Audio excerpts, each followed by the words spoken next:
Episode 62 of the Intercooler Podcast. Welcome back, everybody. Today, we're talking about Japanese performance car culture because there's just so much cool stuff to talk about. But before we do, we need to give you the Intercooler app update. Andrew, today, as we're recording this on the 1st of June, we published our Rimac Nevera first drive. Ben Oliver's been to Croatia to drive it. It's quite an interesting car, isn't it? 1900 horsepower, all-electric hypercar. This was the concept too. They've now called it, are we going with Nevera? What's the alternative? Nevera? Nevera? No, Nevera? Nevera. But I mean, all I wanted to say was, it's bold calling it something with never in the name. Should there be production delays, it's just going to be called the Rimac Nevera, isn't it? let's hope that doesn't turn out to be the case. So this is the €2 million. But I mean, it's kind of the first of the. Okay, this was actually a pre-prod unit. So if you look at this on the Instagram site, that's why it's a feature rather than a drive, because we don't mind doing pre-production units as drives as long as they are completely representative of what a customer's going to buy. And this one wasn't quite. It was like it's nearly there, but it's not quite there. Yeah. So when Dan or I drives a completely finished car, we'll do that as a formal drive. But nevertheless, it is, it's the first of those, certainly that we featured, near 2000 horsepower electric hypercars to feature. And, it is a whole new breed of car. And, I think what it's going to do is I think it's going to attract a massive spectrum of opinion. There will be those who say this is simply unbelievable. This moves the game so far beyond anything any petrol car could ever imagine achieving. And there will be those who are going, hang on. You can't. Fast and fun are not the same thing. It weighs whatever it weighs, a couple of tons, and it's a dead end. This is not the way to do that kind of car. So have a look at Ben's piece. Neither Dan nor I have driven it. So it's a very, very interesting, obviously beautifully written assessment of the car. And go take a look. It occurs to me that an electric hypercar is one thing, because if you're spending £2 million on a car, you've got other cars. Maybe you do a bit of racing or whatever. It's part of a collection, isn't it? And I can well imagine waking up one day and going, I'm going to take the electric one, just because sometimes you would. It's a very short journey. I think it's a quite different matter when we're talking about an electric Lotus or an electric Boxster or A110 or something, because that's very probably someone's only car, and it might be the only car they ever have access to. Yes. And so to sort of gladly forego a combustion engine and a manual gearbox, those cars are going to have to be really special, aren't they? They are, and the problem also with those cars, exactly with the Alpines and the Lotus and that sort of thing, they can't not be light. So, but that is where it's fine if you've got a Rimac or a Pininfarina or a Lotus, because as you say, they're going to be part of a collection. They're certainly not going to be anybody's daily driver or anything. So you can be very selective about how you use them. But if it's going to be something like, a Lotus Elise, that's going to be a car you're going to want to have to do distances in. Well, to do a distance, you need a big battery. So they are betting the farm on the recharging network, aren't they? Yeah. Because if that's not there, then how are you going to use these cars? And if you talk to the likes of Rimac and Pininfarina, they say that they're adamant that the big battery route is the correct one for now, because people want the range, they want the usability. The charge infrastructure really isn't there yet, and so even though their cars are heavy, they're adamant that they've chosen the right route. It's interesting, isn't it? Even within the sort of electric car world, there's a VHS Betamax thing going on. There is battery, small battery. And then look at it the other way around. Let us suppose the charging infrastructure does turn up, and it turns up very quickly, and everybody else is, instead of doing 2-ton cars, they're able to do 1,400 kilo cars. What are these 2-ton things going to look like? They're just going to look like dinosaurs, aren't they? They're just going to look like these huge, enormous monstrosities that once roamed the world, when the world was a rather different place to the one that it is now. Interesting. Well, maybe. I mean, I do have so much sympathy because, the truth is, nobody knows. Nobody knows what's going to be available and when, and how much it's going to cost, and how well it's going to work. And so all these guys, they can say, well, we know it's going to be like that. Nobody knows. Everybody is taking a punt. And there'll be some people who go there, some people who go there, and some people who go, I'm going to go in the middle. And who knows who's going to be right?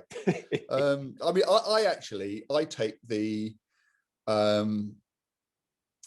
I take the view that actually I think you have to trust in the infrastructure, because fundamentally you have to focus on the product. And a light car is a better car from a driving point of view. And I think you just have to back the ability to get the charging infrastructure in place, because ultimately, if you don't do that, what you're looking at is a fundamental. You're always pre-engineering a fundamental flaw into your car, in that it will just be heavy, which for the sorts of cars that we're talking about is absolutely what you don't want them to do, particularly because you haven't got anything else, because you haven't got a gearbox and you haven't got an internal combustion engine and yada, yada, yada.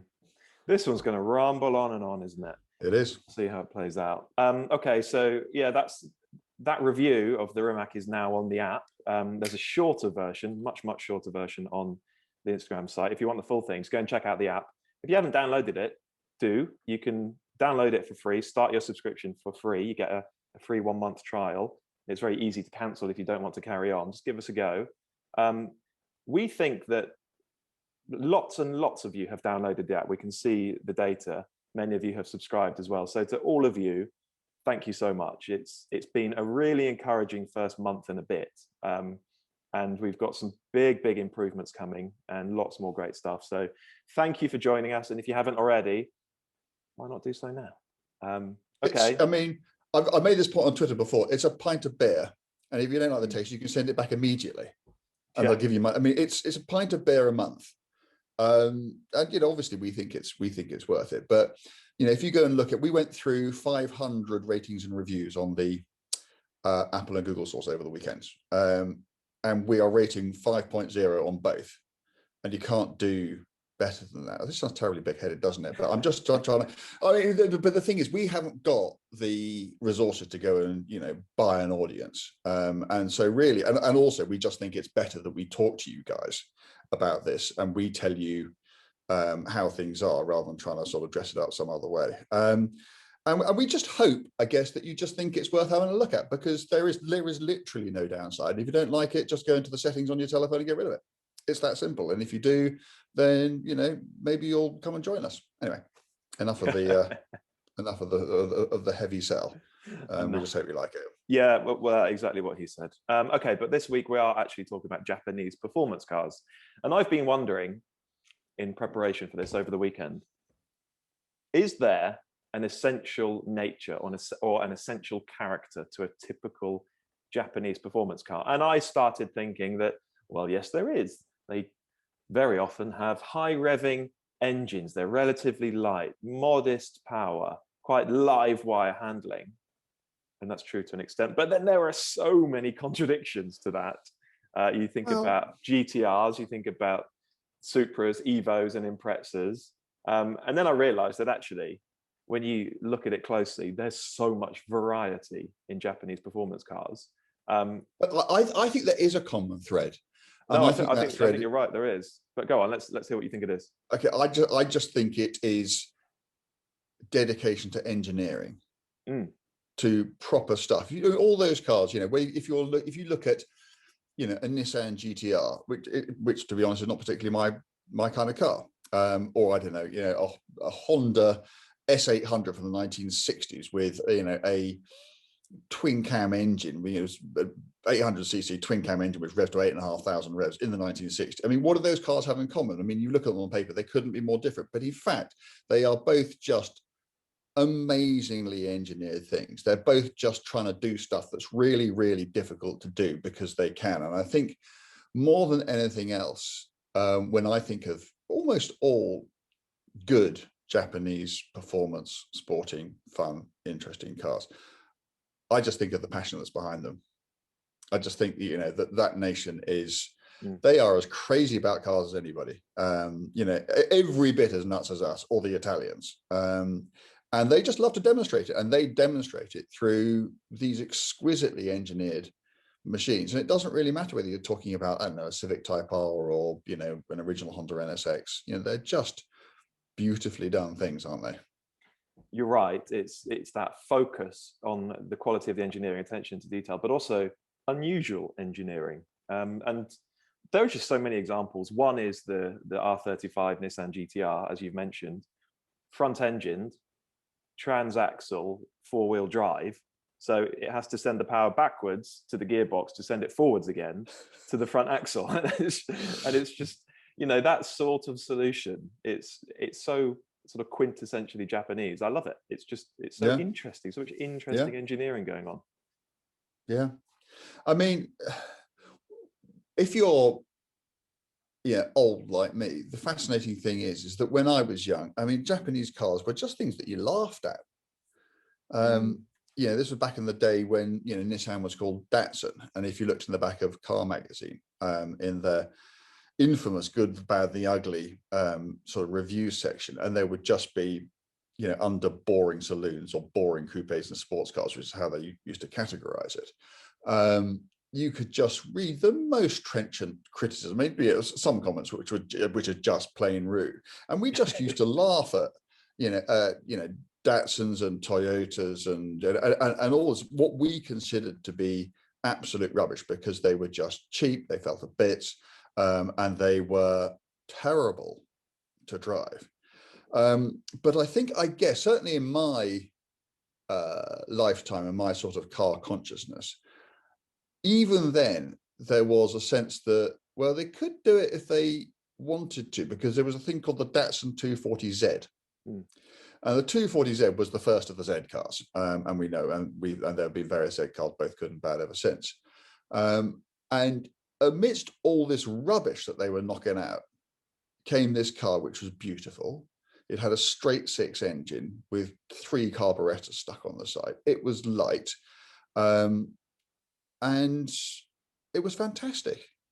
People just loved them. They were very successful racing cars, and that just kind of made all us thinking, okay, so they can do it. So what's it going to be like when they actually choose to do it, when they all start to do it? And I think that they all started to really, really get going and start producing some amazing things about, what would it be, 30 years ago, a bit more. So the MX-5. Can we just talk about the MX-5 for a bit?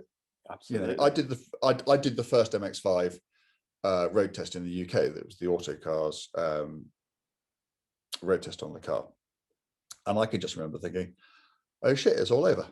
This is the best thing of its kind there has ever been. It's kind of a Lotus Elan without any of the drawbacks. It was a car which was, I mean, it was close to flawless, really. When that thing first turned up, I mean, I can remember driving it. It had a beautiful little twin cam engine, rear drive, the gearbox.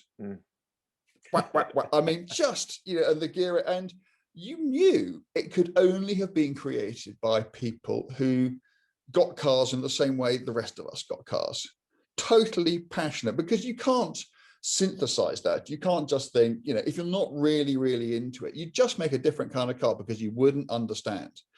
And goodness, they understood. And the balance of the car and the look of the car. I mean, obviously, it was, somewhat, inspired by the original Lotus Elan. But there was all that, and it actually worked, because you could literally, if you wanted to put the hood, the roof down, you'd go flick, flick, chuck it over your head, roof down.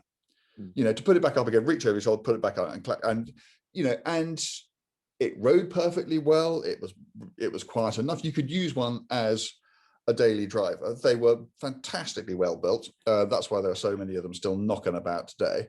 And I can just remember thinking, well, that's it. If they can do this, there's nothing that they can't do. And then they started doing other stuff. So another Z car came along, the 300SX, about that same sort of time, which was terrifyingly close to being as good as, what kind of Porsche would have been around at the time, a 968, I guess, or maybe just late 944. And then came the NSX. And that was kind of like, the NSX turned up. On top of everything else, the non-sporting stuff, like, they did an amazing Nissan Micra at the time. And then the Lexus turned up, the LS400. Okay, it's not a sporting car, but again, that just totally reset the rules. And we thought, oh my goodness. And Toyota really clever, because when the LS400 turned up, they said, this is our practice car. Yeah. Okay. because we've never done a car like this before. So this is us just kind of, finding our feet, toe in the water. And it was quieter than an S-Class. It was more comfortable than an S-Class. And we're just sitting there thinking, well, the European car industry was, which had just ruled the roost since the dawn of time, was just sitting there thinking, oh, shit. Of course, it didn't turn out to be that practice car. In many ways, it's arguably, when that LS400 was new, it was the best car of its type that had ever been made. And I don't think the Lexus has made a better one since. But then the NSX. The NSX. I mean, when you drive a Ferrari today and you think this is absolutely amazing, part of the reason for that is the NSX. If you think about what Ferrari had at the time the NSX came out, they had the Mondial, they had the Testarossa, and they had the 348.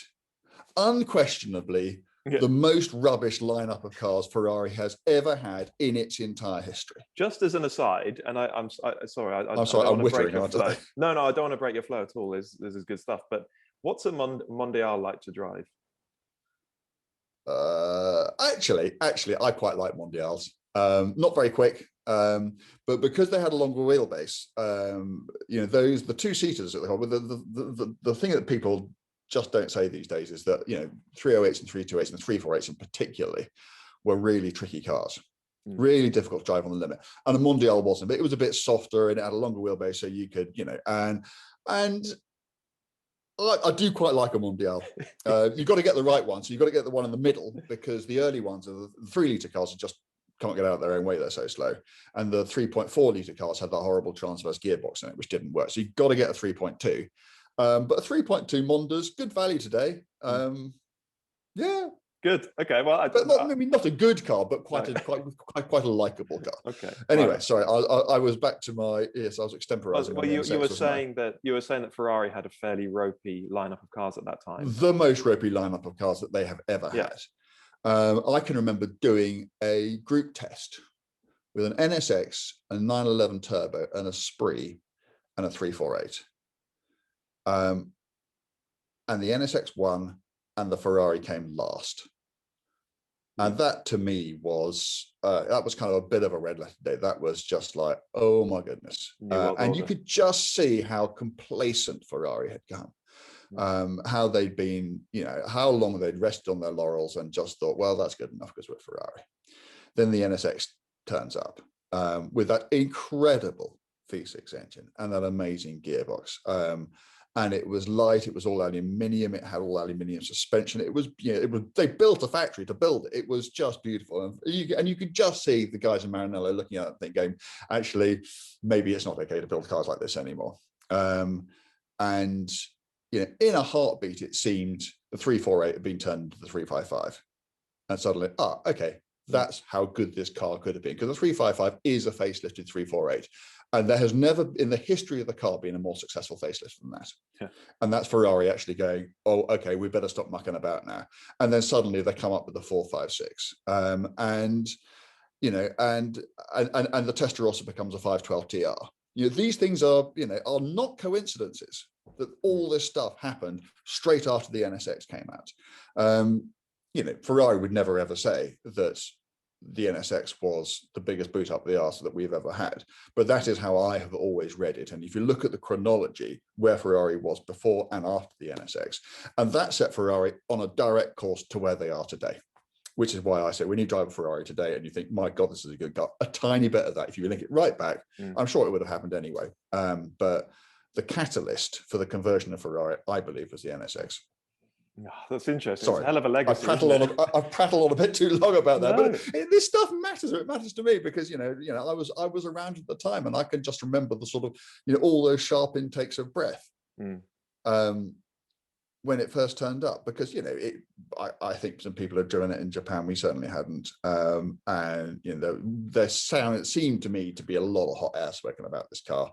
And then, we Autocar, we were, the impartial arbiters, all these things, and we'd really see this car for what it was. And it came in, we just thought, oh, no, it really is that good. It really is that good. That's great. So we'll come back to the NSX. I just want to talk a bit more about the MX-5, because basically the principles that underpin that car are just right for a little roadster. They've just always been right. And I remember speaking to a Japanese MX-5 engineer during the launch of the 4th generation model, so the current one. This must have been 2016, I think. And he was explaining that his favorite version of that new car was the basic one with the smaller engine, tiny diddy little anti-roll bars, and no LSD. And he was saying that it's because when you go around a corner, you put your foot down, and as you're exiting, if you've applied too much throttle, you feel the inside rear wheel just spin, just go, and the car won't slide or anything. You'll just feel that go, just brake traction. And then he said that he loves that instant feedback, that moment of rotation of the tire, and you know straight away that your driving was wrong. And he said that that's the buzz that he gets out of driving. And I thought, okay, actually that's not how I enjoy driving. But I just sort of reflect on that now, and I think, I don't think you'd ever hear that from a European car engineer or from an American car engineer. I think that is a sort of uniquely Japanese perspective about delicacy and poise. And I mean, it's a slightly, and I think this is a very, I think it shows how, the Japanese honor, I mean, particularly Lotus in particular. I mean, that is, that has been a sort of slightly Lotus perspective, hasn't it? I mean, I've never heard anyone Lotus express it in terms of what you're talking about the wheels spinning up, but, there is a good argument to say that a low-powered car, a limited slip differential actually, causes more problems than it solves. Because if you haven't got the power to go, sliding it about on the power, what's it but and actually all it really serves to do is make the car understeer a bit more and upset the balance of the car. But it's great that they are sitting there thinking about this stuff, isn't it? Well, so what I think is that you and I often talk about on this podcast, we talk about cars that are fun to drive at sensible road speeds and how that seems to be getting eroded more and more. But I don't know, perhaps it's, I mean, there are others, of course, but maybe it'll be the Japanese car industry that understands that more than any other, and that celebrates the kind of car that you can drive enthusiastically on the road without taking huge liberties. Yeah. And I think that, at this massive crossroads, at the time of quite clearly the most significant change in the motor industry, I probably think that there's ever been, certainly within my lifetime, I think that there will be opportunities for really, really clever, intelligent engineering solutions. I don't know what they are. And, if I was going to back anybody to come up with them, I'd back the Japanese, because, we have seen them do it before. They're so experimental, aren't they? Yeah. They'll have a crack at it.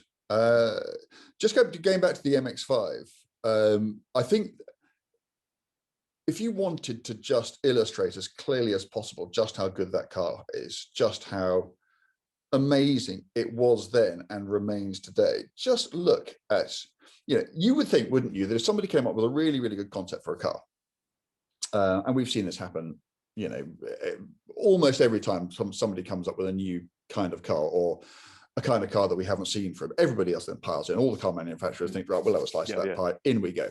They never did.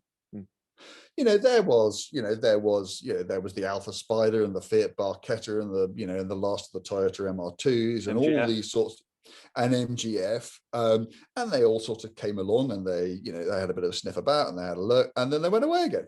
That is the car for 30 years. That car has had really no significant opposition, and that is as good a measure as you will find of just how good it is, because it's not just a sort of a sub brand, which it is. It's become a class by itself, to which there are effectively no more points of entry, because it is just, it's not a Lotus Elise, because it's much more usable than that, and it's much more affordable than that. And it's certainly not a Caterham, but nor is it, an Audi TT. It is a proper driver's car that you can use every day. It's kind of like a sort of, a really, really affordable 911, and the 911s have been enjoying the same sort of thing going for it for the last 60 years as well. So it's I think that is as good a measure as you'll find of just how good it is, because usually if a car is really, really good, it attracts a lot of opposition, all trying to, as I say, jump on the bandwagon. But when it's so good that the opposition goes, actually no, we'll just leave it because we can't do, all we're going to do is come across as being poor pretenders, then I think that's the proper measure of the car. Yeah, you're right. And the MX-5 is such an interesting one. I think it's one of very, very few Japanese performance cars that sort of transcended car people. I think there are plenty of MX-5 drivers who are not petrol heads, who are not car lovers. They just like a convertible, sporty little car. And that works. That works and is affordable. Yeah. And I think the point that I was going to make is that for the most part, MX-5 aside, Japanese cars are really car lovers' cars, right? Yeah. If you don't normally buy a Japanese performance car for status or to show off wealth or to whatever else. If you drive an Evo, if you drive an Impreza or a Civic Type R or something like that, you do so because you love driving. Yes. And actually, when they try to sell cars, at the sort of elevated price that you need to get into that sort of prestige premium, they tend not, the NSX, which we've been, waxing lyrical about, it didn't do very well at all. I don't think the new one's doing very well at all. And I think largely, certainly in Europe, it's because we're a bunch of badge snobs. Yeah. And there will be people who would buy an Audi TT who wouldn't look at a Japanese. We wouldn't look at a GT86, BRZ, or a BRZ, because it's better to drive. So what? That's something they don't require. But you'd have to explain to your neighbour why you turned up in a Toyota or a Subaru instead of an Audi. It's terrible, but it's true. I believe it's true, and it cuts out such a large constituency of your potential customer base. Because what you're saying is actually, we're only going to appeal to, I was about to say proper people, which is a terrible thing to say. I don't mean that. What I mean is just proper enthusiasts, people who really get driving. Right. And you are completely right. There's no other reason to buy. People who used to buy, the old, Civic Type, the original Civic Type R's, and up until a couple of generations ago, they had double wishbone suspension at every corner.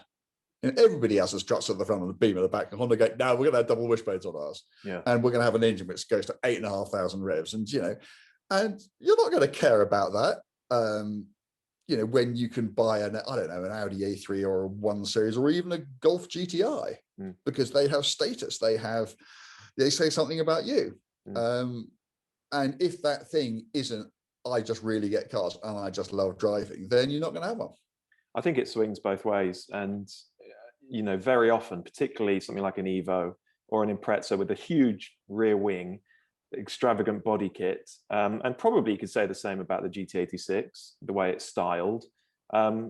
They certainly have a sort of boy racer image, don't they? There's a slightly chavvy image that a lot of people will find off-putting. A lot of people will. But if you're really into the subject matter, you see beyond that, and you see the virtues of this machine, and you just think, wow, that's a hell of a lot of fun to drive. I'd love one. But okay, let's move on a little bit. K cars. Have you ever driven a K car? You must have been in a few. Yeah. Although I do wonder if you fit. Thank you very much. None taken. Yes, I do. No, I mean purely height. Yes. I've driven. What have I driven? I can't remember. I've driven a Figaro. I've driven a Cappuccino. I drove what was the gull-wing Toyota which never came over here? I drove it in Japan. Oh, it'll come to me. Don't know. Toyota made a beautiful little K car. It had gull-wing doors. Oh, Sera. Toyota Sera. Sera. I look ridiculous in them because I'm 6'3". But again, I know that they were. We ought to have had Joe on this, shouldn't we? We ought to have had Joe, our engineer, because she's got a Cappuccino and she loves all this stuff. So sorry, Joe, but you really should have been on this podcast, and you could have explained the culture far better than either. I think we need to get her to write something about K cars and in defense of the K car and why they're brilliant, because they are interesting little machines. They are, and what interests me, I guess, most about them is they're not machines that people just thought, oh, here's a cool kind of car, let's do one of these. They are cars which only came about because of a set of regulations. They came about for the most tedious of reasons. The authorities said, if you want to have this kind, I can't remember what it is, it's a tax break or something, that your car can't be more than a certain length and have a certain engine size, because they wanted, I think what they wanted was really small, boring cars. And the Japanese, in their own inimitable way, thought, okay, that sounds like a challenge. Let's see how much fun we can have with this. And they just came up with these ridiculous cars, which I just found them charming.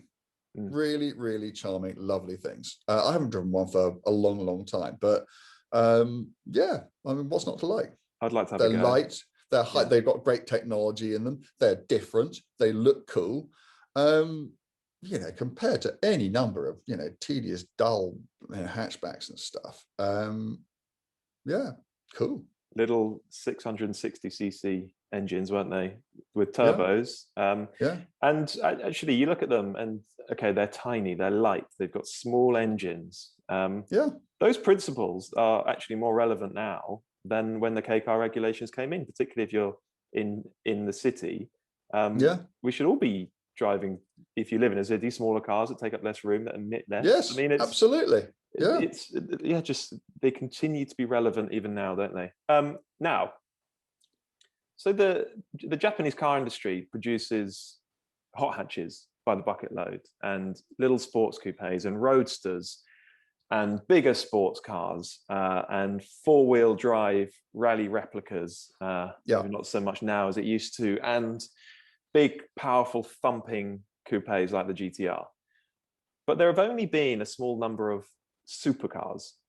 And we've mentioned the NSX, and there is, of course, the current one. There's the LFA. Right, okay, we'll go back to that. We'll go back to that. That response says a lot, doesn't it?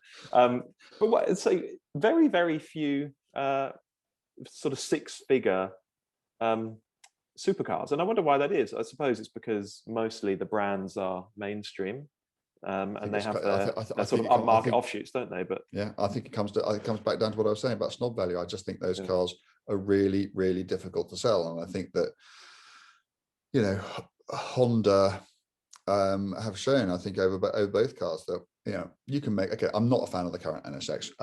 It's just, I mean, you know, I think the current NSX shows that you can take that principle and you can just run too far with it. It is so overladen with engineering and technology, and it's done the one thing that an NSX should never do, and it's just got too heavy. I think it's like a sort of 1750 kilo car, isn't it?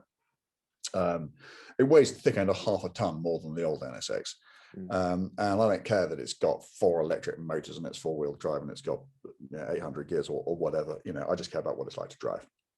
But fundamentally, I'm afraid, even if that car had been as good today as the old one was 30 years ago, I genuinely think they would still have struggled to sell it. Because, you know, again, it's exactly what I was talking about. You got to turn up in a Honda when your mates drive Porsches and Ferraris. And to me, it's really, really sad that that is a decision-making process, but it undoubtedly is.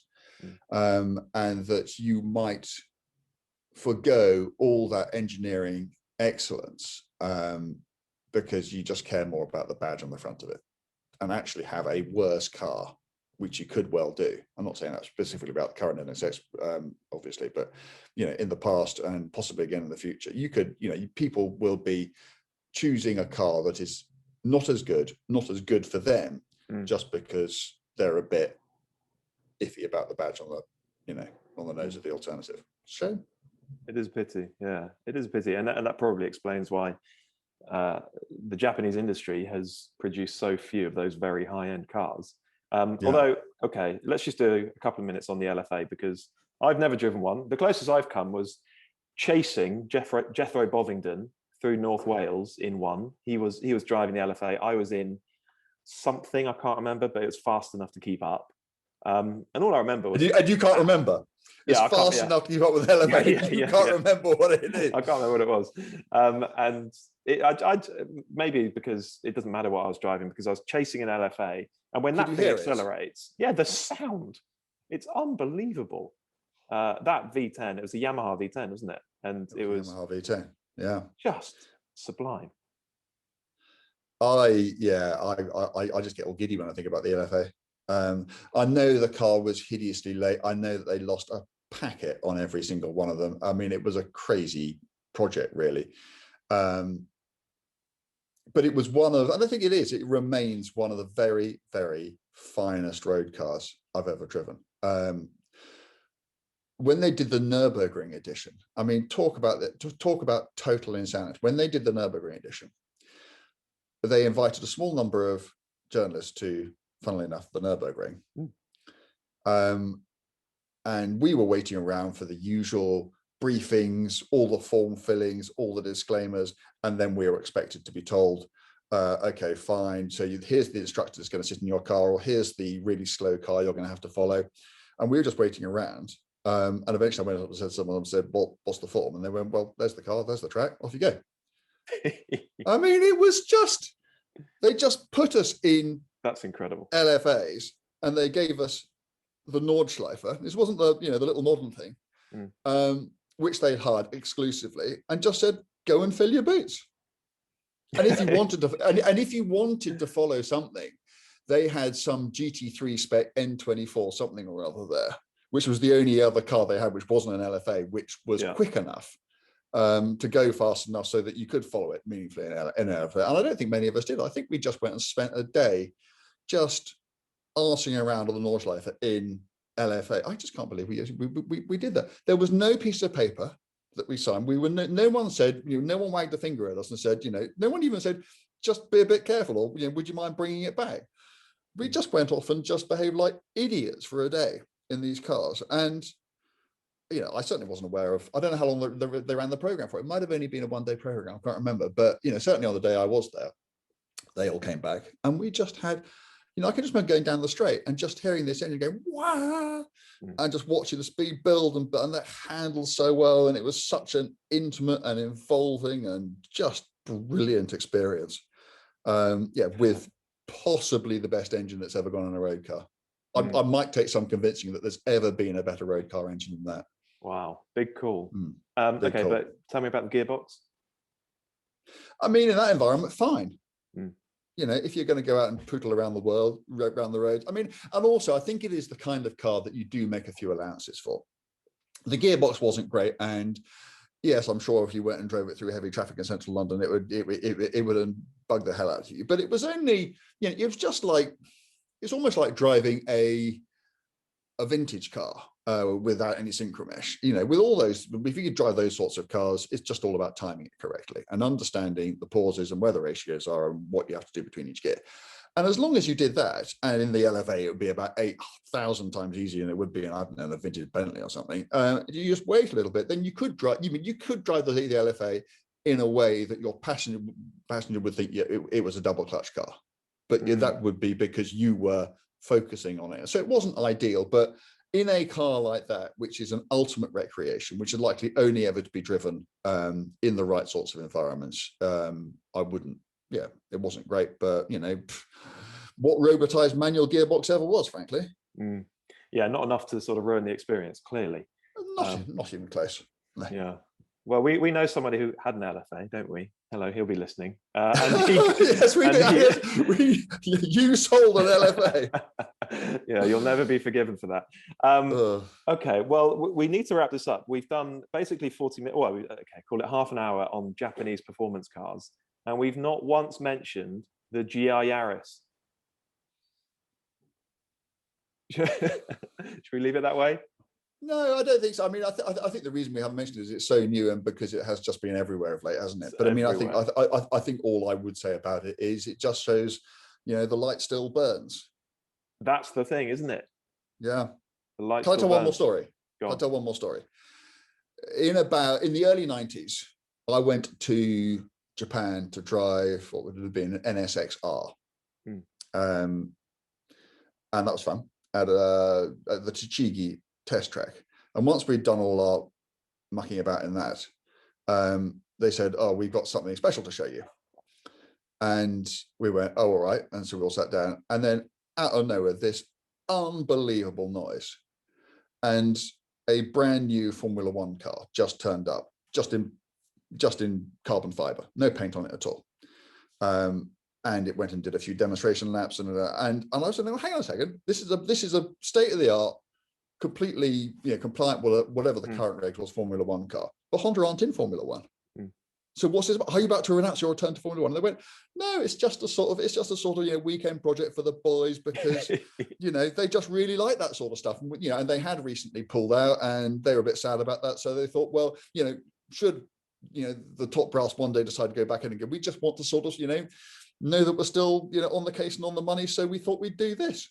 And they just had a Formula One car there. Wow, that's incredible. And I mean, it was just wonderful, and it just, the passion and the enthusiasm and the love and the dedication, it just to me, that just said it all. They just done a pet Formula One car on the side because they could. There you go. And that's where we should leave, actually, because the enthusiasm for cars and driving is as real there as anywhere else in the world. And I think that's undeniable. Good. Oh, I quite fancy going to drive a Japanese performance car now. I don't know which one. Can I recommend the LFA? There is one. You've set the bar high. There is one. Toyota do have one. Yeah, they do. I don't think they let it out very often. So I think you should make it your mission to think of a reason good enough to get them to lend it to you. Well, I've never driven one. That'll do, won't it? I'll put a call in. See what happens. if anybody from Lexus is listening to this, and it's not impossible, yes, if you can think of any reason which might work, we'd be interested to hear. And in the meantime, we'll have some ideas. Absolutely, we will. Good stuff. Okay, let's leave that one there. Please remember to rate and review the podcast, but mostly, if you're going to do anything for us, just go download the app and sign up. You'll enjoy it, I promise. And yeah, come back next week. We're slightly late this week, aren't we, because of the bank holiday, but on Monday evening next week there'll be another podcast up, so we'll talk to you then. Look forward to it. Thanks, all the best. Cool. Bye.